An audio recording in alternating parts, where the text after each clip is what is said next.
Well, Mom, there are two really good excuses I can think of that maybe you should keep in mind. For one thing, it's not really Christmas today, is it, Mom? And for another thing, it's the end of the world. The world is ending tonight at midnight, and that's kept me pretty occupied lately. What would you do on your last day on Earth? This is the question Don McKellar tackles in the 1998 movie Last Night. We don't know why the end of the world is here. It's not important to the story.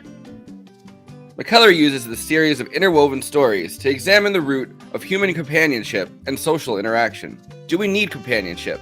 Is there a level of intimacy needed, or is companionship enough on its own? McKellar casts himself at the center of this film, playing a widower named Patrick. Even as the end of the world looms, Patrick is not over the death of his wife. For one brief moment, I thought you had actually forgotten your tragedy. Look, I'm not complaining, you don't have to. And realized that what is one death compared to the fact in under 2 hours every living soul on Earth is going to evaporate. Yeah, well, I realize that. It just doesn't turn me on. The movie traces Patrick's last day, first saying goodbye to his parents and remaining family.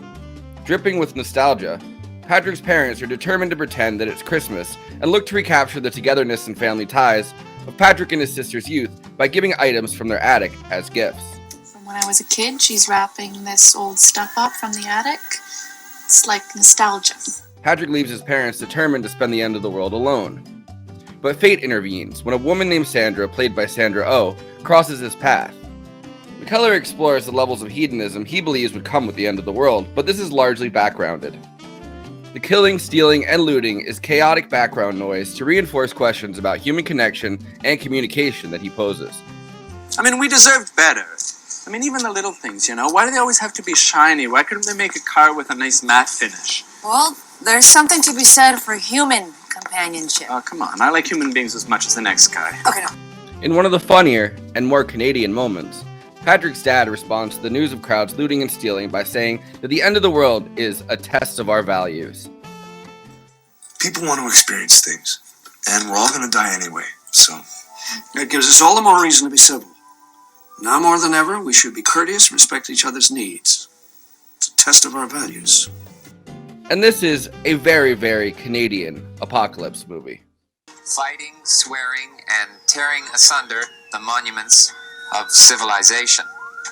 It's easy to imagine that the United States, unlike Canada, would be much more violent and terrifying.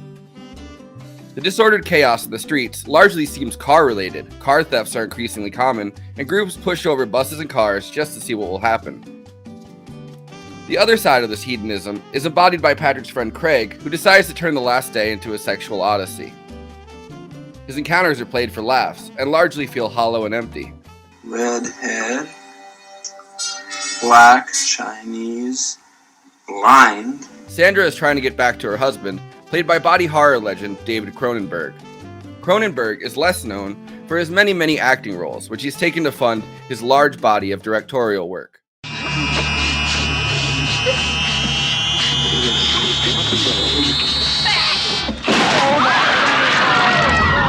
Sandra and her husband have been planning to kill each other at the moment the world ends, rather than face the potentially terrifying last moments of, well, nobody knows.